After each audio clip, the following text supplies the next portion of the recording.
Let me introduce the next speaker.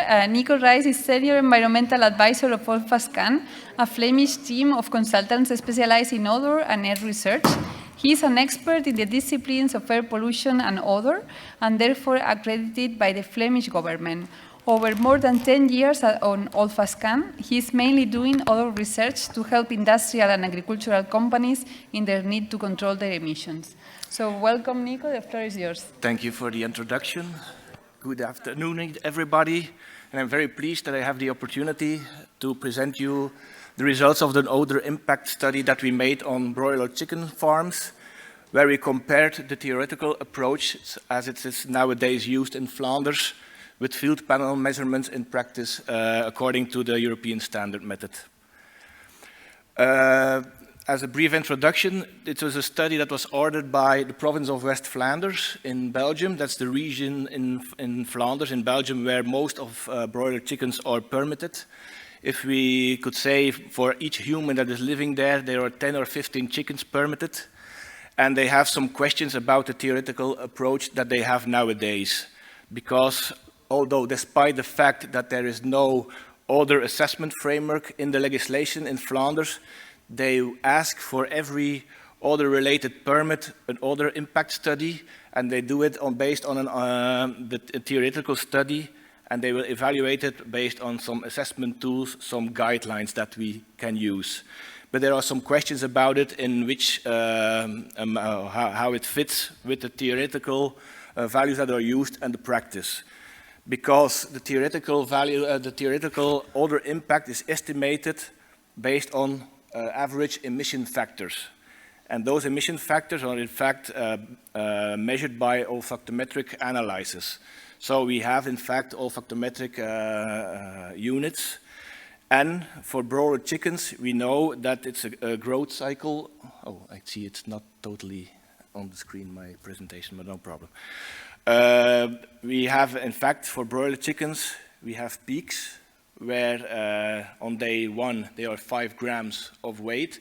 We have no emission, and at the end they are 2.3 kilos. The emission is much higher.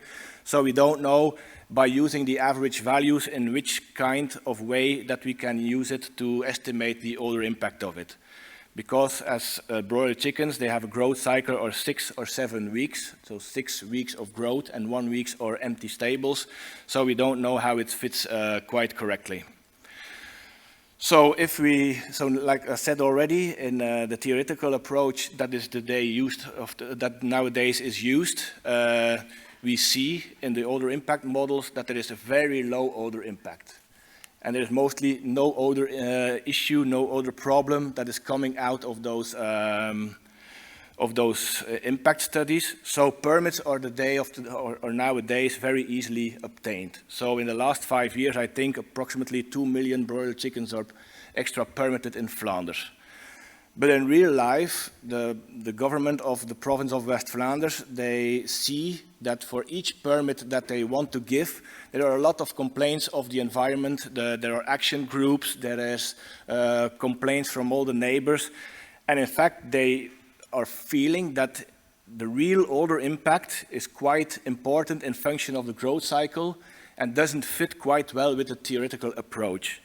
So the aim of our study was in fact to evaluate the real odor impact of the broiler chicken farms, and then we will compare it to the theoretical calculation that is made nowadays, and we will do it on practical measurements based on sniffing measurements. So our experimental design was that we selected 8 chicken farms. As I heard this morning, in Chile they are speaking about pig farms of 400,000 pigs. In Flanders we don't have that big farms. For now, for our study we took some average farms of around 50,000 or 100,000 broiler chicks for each farm. There was also a selection made between how the farms are built. We speak about the traditional farms, the older farms, where they are just lay on the floor, where they just put in the stable, but there's no abatement technique, there is no ammonia emitting reducing technique. So it was just the older way, the old-fashioned way of building broiler chicken farms. We also chose to have 4 low ammonia emitting farms that are nowadays, in fact, more and more permitted in Flanders, and they are obligated in Belgium and in Flanders to build farms with a low ammonia emitting farm. In fact, the 4 farms that were selected, they were all equipped with a heat exchanger, like you can see on the picture, where they in fact preheated the incoming air, so the energy cost will be less lower. But in the theoretical approach, there is no difference about the emission factor. It stays on 0.33 odor units per second per animal. The selection also was that we had to choose of farms where we have an all-in, all-out principle, so that all the stables are free at once and they are filled at once, so we don't have to make distinction between farms which source in the sniffing measurement is now the most pronounced source. So we know from, okay, all the animals on the farm are of the same age.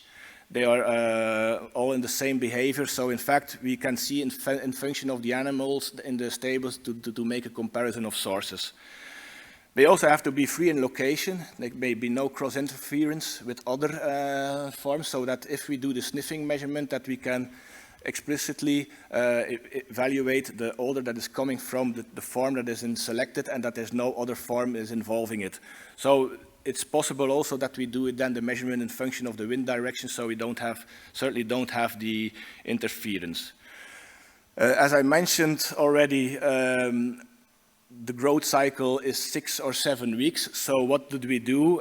We tried to do 14 sniffing measurements for each farm, where we do 2 measurements for each week of growth, so that we have in fact a very large data set of emissions in the first week, the second week, the third week, the fourth week, the fifth week, sixth week, and also in the empty stable week.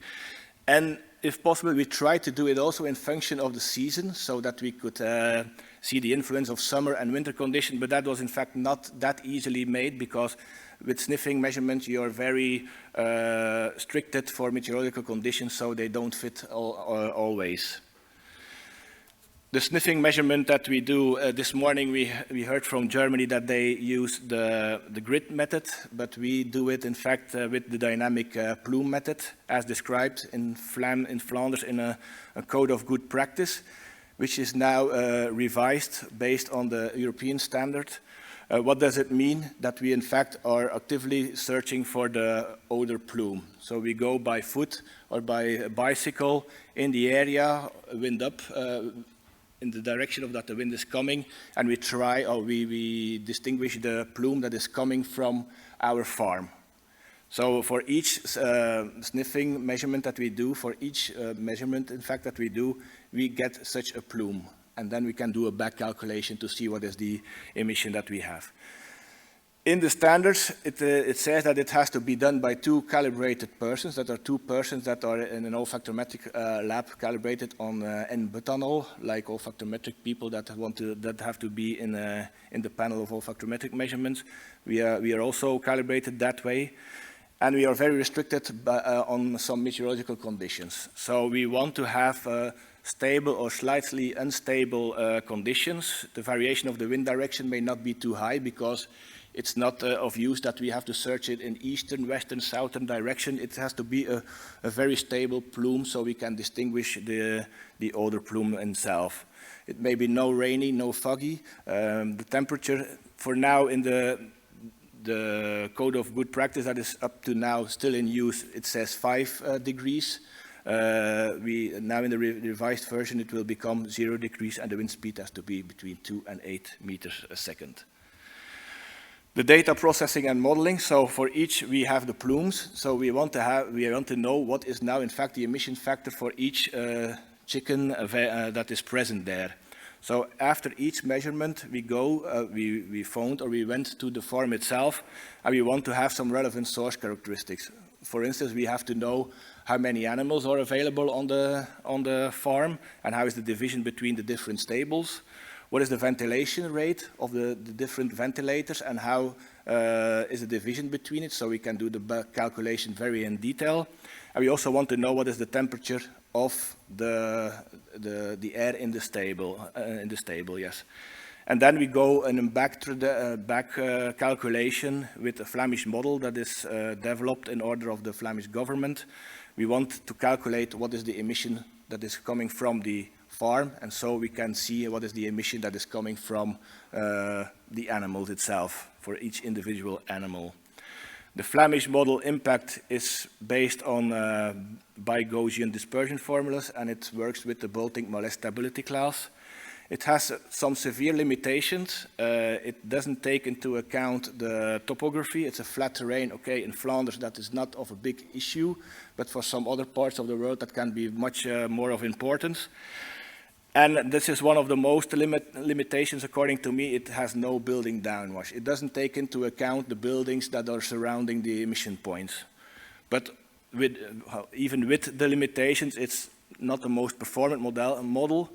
But in Flanders, we made in earlier studies the relationship between odor concentrations and nuisance.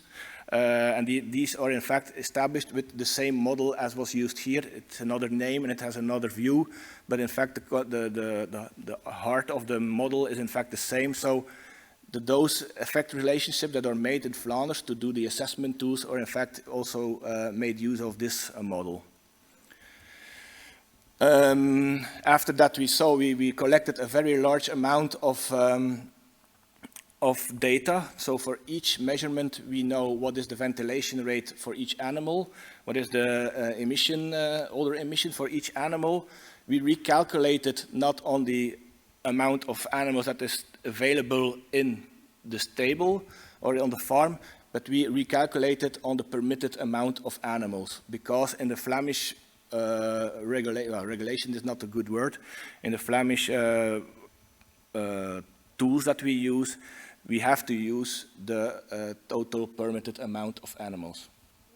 Ooh, 1 minute. Oh, then I have to go far. So we did five scenario. We did the average emission factor based on the total of the data set. So without taking into account the age of the type of stable. Then we did a second one where we did it, where we make the difference between the traditional and the P6.4 stables, also without taking into account the age. We did one where we did the average odor emission factor, where we only looked at the age without looking at the stable. Then we did it where we make a separation between age and stable type, so that's a very complex model. And then we did a theoretical odor emission factor of 0.33.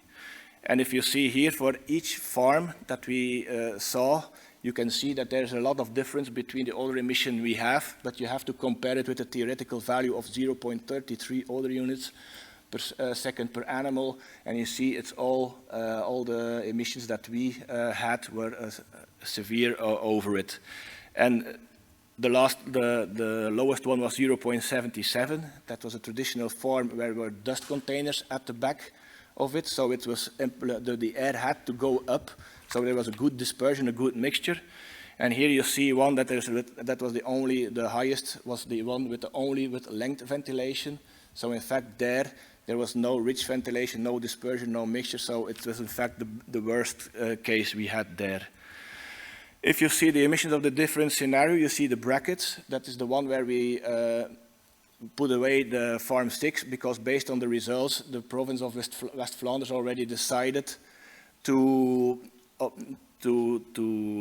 ask for dust containers and will prohibit the length ventilation. So we took that out. And if you then see the different scenarios from 1 to 5, yeah, you can see, I see that there is the fact that we, in function of the week, the age, that it increases, and it's still from week 1 that it's already obtaining the theoretical emission value. Of course, there is no ventilation rate over there, and because there's in fact no odor impact on that case. And we see it increases a lot in age, but at a certain amount of time, at week 3, 4, it stabilizes a little bit. Except for week 6, there's something strange we see, and we can't explain it because we don't have any clue what is the problem over there. So now we see for each, still 1 minute? Yeah. So we want to see a reality check, because we have a lot of numbers now, but we want to see how does our emission factor that we have, how does it fit with reality? And how do we do that? based on the numbers that are defined by each scenario, we do a long-term impact assessment, and we look at the 1 sniffing unit per cube limitation contour as a 98th percentile, which means that in 2% of the time it will be higher than the 1, and in 98% of the time it will be lower than B1. So in fact, all the individual plumes that we see should in fact be in that 1 sniffing unit per cube contour. And if you see here in the table that in scenario 5, the Odour emission factor in theory, the 0.33, then in fact almost every plume is outside of the 1 sniffing unit per cube. For all the other scenarios, it's quite okay. Normally we go for 0 to 2 plumes that can go out, but for scenario 5, that gives us a good idea that in fact that is an underestimation of the reality. Here I can see that this is for farm 4, that where we see the several scenarios with the plumes on it. You can see the plumes. The green one is in fact the 1 sniffing unit per cube. And if you compare between scenario 1, 2, 3, and 4, in fact the differences are quite low. But if you look at scenario 5, it's really a big underestimation of the reality. In scenario for farm 5, that's in fact totally the same. Between the scenarios, the differences are quite minor. So in fact, that is then depending on the choice you make, what will you see, but in fact, scenario 5 is an underestimation. So as conclusion, if I look to the practical scenario 1 to 4, we see that there are minor differences in between, but that the theoretical approach is very different from the practical evaluation. So the theoretical value is a major underestimation of a factor of 4, according to what we see in practice. And in meanwhile, the province of West Flanders, they decided, because this morning I heard political assumptions are also taken into consideration, they would take the lowest one that we found, 0.77, but instead now the region of Flanders itself overruled it, and they put it now on 0.59 Odour units per animal, because at the same time there were also some olfactometric measurements, and this was the highest level that they measured on that day. So still what they will use now is still a major underestimation, and it doesn't fit with, in fact, our practical evaluation. So I'm sorry for overtime.